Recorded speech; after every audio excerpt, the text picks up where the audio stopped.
Las mentes criminales nos muestran cómo el mal puede surgir incluso en las personas más inesperadas y nos hacen reflexionar sobre los límites de la moral y la ética en nuestra sociedad.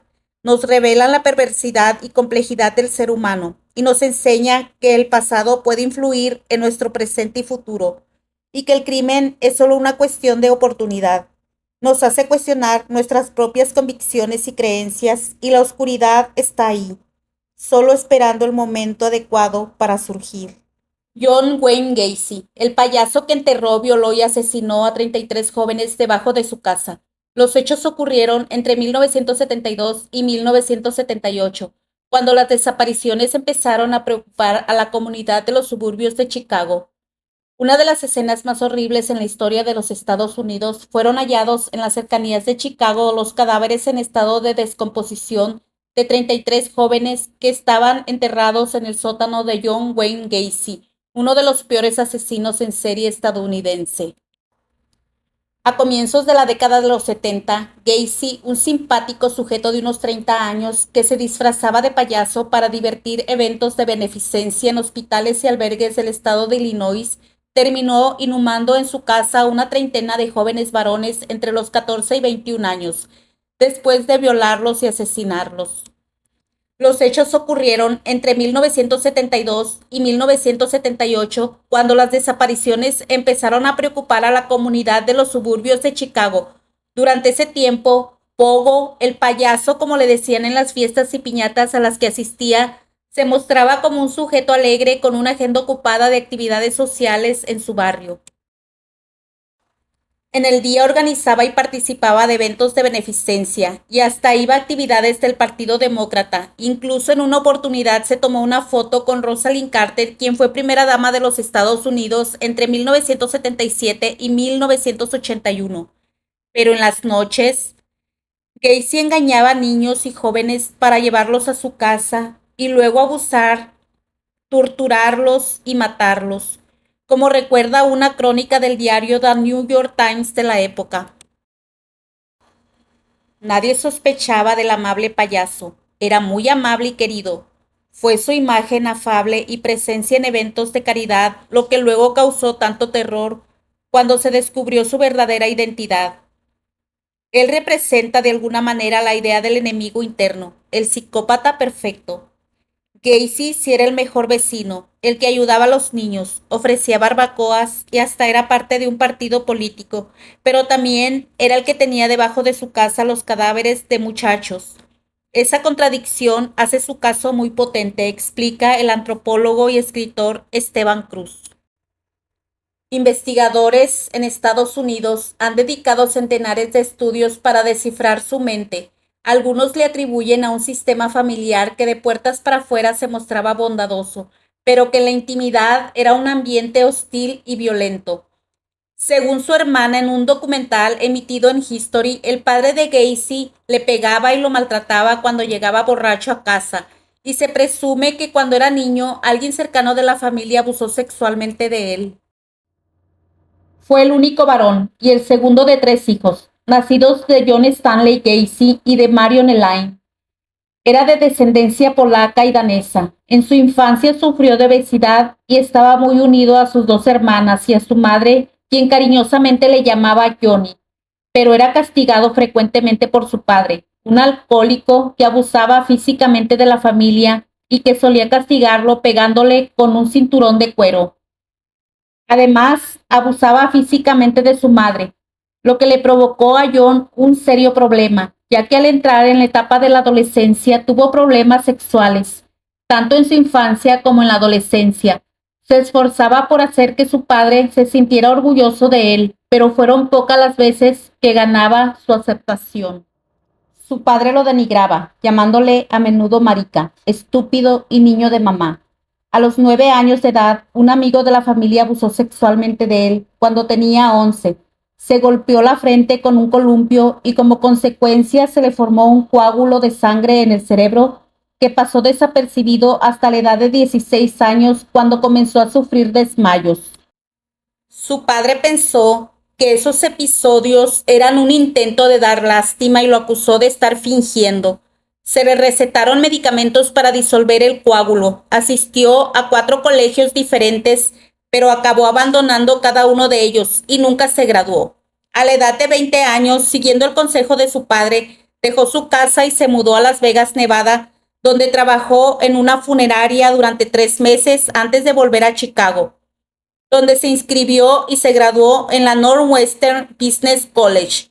Allí sintió la necesidad de compartir lecho con un cadáver de la funeraria, muerto en un accidente. Tras el acto, regresó al domicilio de sus padres. Obtuvo un puesto directivo mientras era aprendiz en la compañía de zapatos Nunn-Bush. Poco después de su graduación, en 1964, se mudó a Springfield, Illinois, para trabajar como vendedor. Allí conoció a su compañera Marilyn Myers, con la que se casó en septiembre de 1964. Y debido a sus problemas sexuales, muy rara vez conseguía una erección y en una ocasión que la consiguió engendró a su hija. Aquel año también tuvo su primera experiencia homosexual. Se mudó a Waterloo, Iowa, donde fue gerente de un restaurante de la cadena Kentucky Fried Chicken perteneciente a la familia de su esposa. Desde que fue sentenciado en 1968, no pudo volver a ver nunca a su primera mujer ni a su hija biológica, tampoco a su padre, pues murió el 25 de diciembre de 1969 de cirrosis hepática, tras ingresar en el hospital el 17 de diciembre. Gacy no fue informado de su fallecimiento hasta después del funeral. En 1971 compró una casa en una zona anónima de Norwood Park Township. Allí estableció su propio negocio dedicado a la construcción. Se casó por segunda vez el 1 de julio de 1972 con Carol Hoff, una mujer divorciada que conoció en la secundaria, amiga de una de sus hermanas. Carol, junto a sus 2 hijos, se mudaron con él. Su segundo matrimonio terminó cuando Carol Hoff se divorció de él en marzo de 1976. Esto le permitió usar su casa a todas horas para matar a jóvenes libre de miradas. En los siguientes 12 meses mató a 14 personas más. Se convirtió en un importante y respetado miembro de la comunidad. Además de su show como payaso, se hizo partícipe activo del Partido Demócrata como voluntario para limpiar las oficinas del partido. Finalmente se convirtió en vocal de mesa. En este puesto fue capaz de conocer e incluso ser fotografiado con la entonces primera dama Rosalind Carter. De hecho, Carter autografió la fotografía para John Gacy, Los mejores deseos.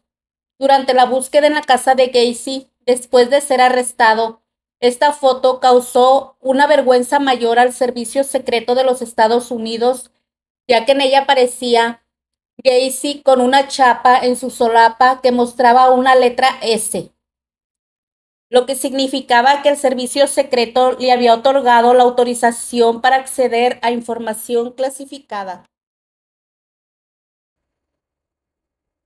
En 1978 colaboró con el Partido Demócrata pintando gratis sedes del partido. Dirigió el desfile de la Constitución polaca el 4 de mayo de 1978 y ganó peso en el ámbito político local. En julio de 1971 conoció a un joven, Michael Reed, que fue contratado por Gacy y para su empresa de reformas a cambio de alojamiento y sexo. Gacy lo golpeó con un martillo en la cabeza y el chico pudo escapar al día siguiente. El 2 de enero de 1972 recogió a un chico de 15 años, Timothy McCoy. Al día siguiente lo mató a puñaladas en su propio domicilio y lo enterró bajo su casa, siendo el primer asesinato confeso de Gacy. Esto causaba malos olores y atraía moscas a su domicilio. Hacia 1975, Carol Hoff ya sospechaba que las continuas ausencias nocturnas de su marido no eran por trabajo, sino para mantener relaciones sexuales con adolescentes en el sótano de su casa, aunque no imaginaba los crímenes y ahí mismo se cometían. El 29 de julio de 1975, John Buktovich, de 16 años, fue violado y estrangulado tras una pausa delictiva de más de 3 años. El posterior divorcio de Gacy en marzo de 1976 le permitió tener más tiempo y más espacio para sus actividades delictivas, iniciando una dramática escalada de crímenes a un ritmo de 1 cada 3 o 4 semanas. Estaban enterrados en su propiedad. Llegó incluso a presentar a la policía un plano con la ubicación exacta de los cadáveres. Para el día 29 de diciembre de 1978, tras 6 días de excavaciones, la policía ya había desenterrado a 27 cuerpos. Las otras 4 víctimas, dijo, los había arrojado al cercano río Des Plaines. Al menos una de las víctimas fue recogida en la estación de autobuses. Los individuos más jóvenes tenían solo 14 años y el mayor 21. 7 de las víctimas nunca fueron identificadas. Los cuerpos fueron descubiertos desde diciembre de 1978 hasta abril de 1979, cuando la última víctima conocida, Robert Piest, fue hallada en el río Illinois. En 1977, David Daniel, que por aquel entonces tenía 28 años, declaró que John Wayne Gacy le ofreció llevarlo a la estación de autobuses, pero Daniel rehusó. También dijo que Gacy era muy insistente, llegándole a pedir 7 veces e incluso ofreciéndole marihuana.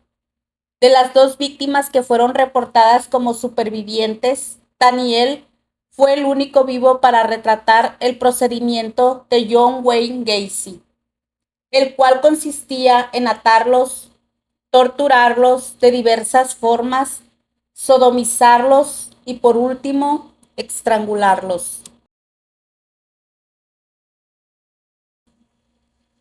En junio de 1978, y tras asesinar a Timothy O'Rourke, de 20 años, tuvo que abandonar el cadáver en una zona fluvial del río Illinois, a unos 80 kilómetros al sur de Chicago, ya que no cabían más cadáveres enterrados en la casa.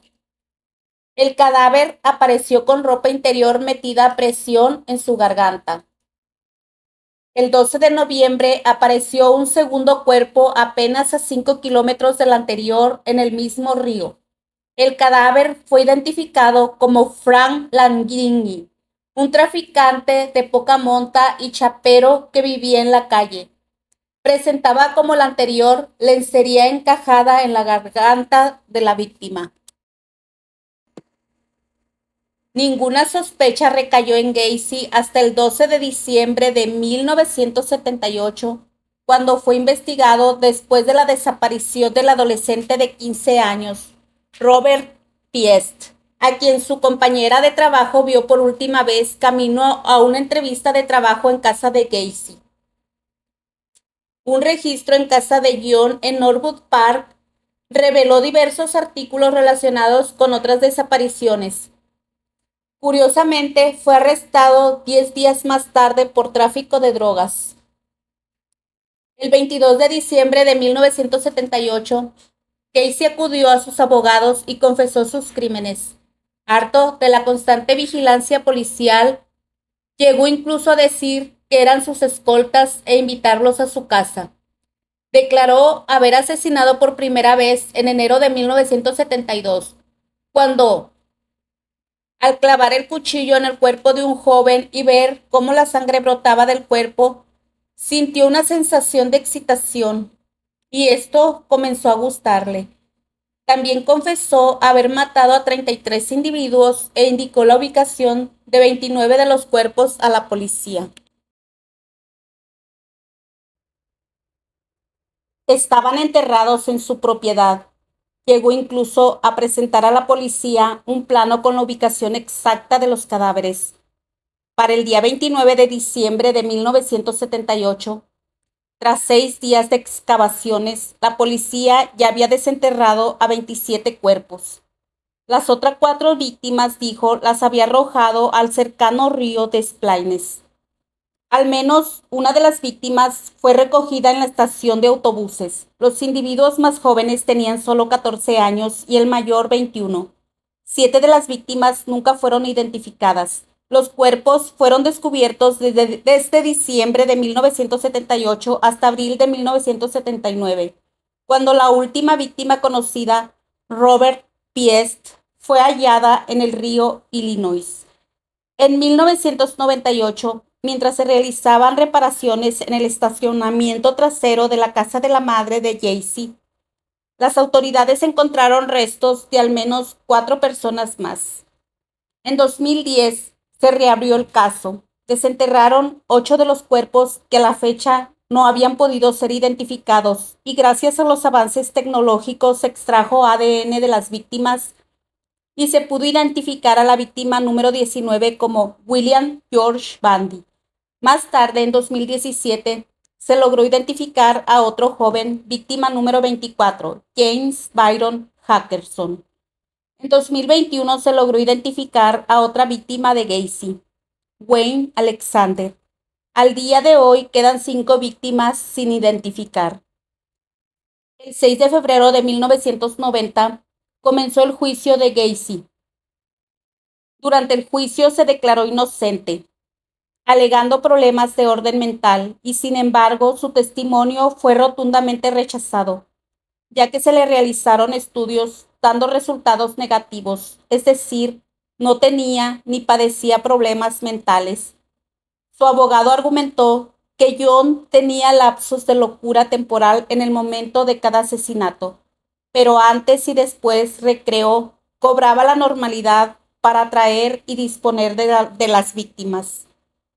En un momento del juicio, la defensa de Gacy intentó afirmar que los 33 asesinatos fueron muertes accidentales como parte de una asfixia erótica, pero el forense del condado de Cook demostró con evidencia que estas afirmaciones eran imposibles. Además, Gacy ya había confesado a la policía y era incapaz de suprimir tal evidencia. John Wayne Gacy fue hallado culpable el 13 de marzo y fue sentenciado a varias cadenas perpetuas y varias penas de muerte. Fue ejecutado por inyección letal el 10 de mayo de 1994. Sus últimas palabras, que revelan su personalidad y su no arrepentimiento por sus crímenes, fueron: matarme no hará regresar a ninguna de las víctimas. El Estado me está asesinando. Nunca sabrán dónde están los otros y bésenme el culo. Algunos señalan la pobre relación con su padre, alcohólico y abusador, un trauma en la cabeza y los consiguientes desmayos en su adolescencia como la base de sus actos. También se especula que la matanza de jóvenes era la expresión subconsciente del odio a sí mismo por su propia homosexualidad. A menudo declaró que se desinhibía en el momento del sexo. De todos modos, sus víctimas fueron mayoritariamente hombres heterosexuales y el atributo común entre ellos era la juventud. Y este es un caso más de mentes perdidas.